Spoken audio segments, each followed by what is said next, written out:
ಸಾಮಾನ್ಯವಾಗಿ ಇತ್ತೀಚಿನ ದಿನಗಳಲ್ಲಿ ಕಾಣಿಸ್ಕೊಳ್ತಾ ಇರುವಂತಹ ಕ್ಯಾನ್ಸರ್ ಯಾವುದು ಅಂತ? ಕ್ಯಾನ್ಸರು ದೇಹದ ಯಾವ ಭಾಗಕ್ಕೆ ಬೇಕಾದರೂ ಆಗ್ಬೋದು. ಸೊ ನಮ್ಮ ಓನ್ ಸೆಲ್ಸೇ ನಮ್ಮ ಇಮ್ಯುನಿಟಿಗೆ ಮೀರಿಬಿಟ್ಟು ಬೆಳೆಯಕ್ಕೆ ಶುರುವಾಗುತ್ತೆ. ಸೊ ಇದೇ ಕ್ಯಾನ್ಸರು. ಕೀಮೋಥೆರಪಿ ಅಂದ್ರೇನು, ಜೊತೆಗೆ ಏನೆಲ್ಲ ಸೈಡ್ ಎಫೆಕ್ಟ್ಸ್ ಆಗುತ್ತೆ ಇದರಿಂದ ಅಂತ? ಪ್ರತಿ ಸಾರಿ ಕೀಮೋ ಆದಮೇಲೆ ಒಂದು 2-3 ದಿವಸ ಅವ್ರಿಗೆ ಊಟ ಸೇರಲ್ಲ. ಏನಕ್ಕಂದರೆ ಒಂದು ವಾಮಿಟಿಂಗ್ ಸೆನ್ಸೇಷನ್ ಥರ ಇರುತ್ತೆ, ನಾಸಿಯಾ ಅಂತ. ಅದಕ್ಕೆ ಸಾಕಷ್ಟು ಡ್ರಗ್ಸ್ಗಳಿದೆ.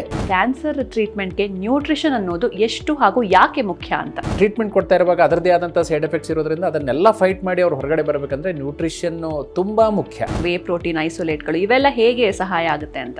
ಈ ವೇ ಪ್ರೋಟೀನ್ ಐಸೋಲೇಟ್ ಏನಿದೆ ತುಂಬ ಈಸಿಲಿ ಡೈಜೆಸ್ಟಿಬಲ್. ಈ ಕ್ಯಾನ್ಸರ್ ಪೇಷಂಟ್ಸ್ಗೆ ಅಟ್ಲೀಸ್ಟ್ 1.5 to 2 ಗ್ರಾಮ್ ಬೇಕು. ನ್ಯೂಟ್ರಿಷನ್ ಇಮ್ಯುನಿಟಿ ಸಿಸ್ಟಮ್ನ ಹೇಗೆ ಸಪೋರ್ಟ್ ಮಾಡುತ್ತೆ ಅಂತ? ಕ್ಯಾನ್ಸರಲ್ಲಿ ಆಗ್ತಾ ಇರೋ ಇನ್ಫ್ಲಮೇಷನ್ಸ್ ಎಲ್ಲ ಕಡಿಮೆ ಮಾಡುತ್ತೆ. ಕ್ಯಾನ್ಸರ್ ಪೇಷಂಟ್ಸ್ನ ಆರೈಕೆ ಮಾಡೋರಿಗೆ ಅಂದರೆ ಕೇರ್ ಟೇಕರ್ಸ್ಗೆ ಏನು ಟಿಪ್ಸ್ ಕೊಡ್ತೀರಾ ನಿಮ್ಮ ಕಡೆಯಿಂದ ಅಂತ? Care givers important. ಅಂದರೆ ಅಡುಗೆ ಮಾಡೋರು ಅವ್ರಿಗೆ ಏನು ಟೇಸ್ಟ್ ಇದೆಯೋ ಅವ್ರಿಗೆ ಮುಂಚೆಯಿಂದನೂ ಗೊತ್ತಿರುತ್ತೆ. ಆ ವಿಷಯಗಳನ್ನು ಅವರು ತಗೊಂಡು ಆ ರೀತಿಯಾಗಿ ಅವ್ರಿಗೆ ಟೇಸ್ಟ್ ಬರೋಂಗೆ ಮಾಡಿಕೊಡ್ಬೇಕು ವಿಧ ವಿಧವಾದ ಐಟಮ್ಸು.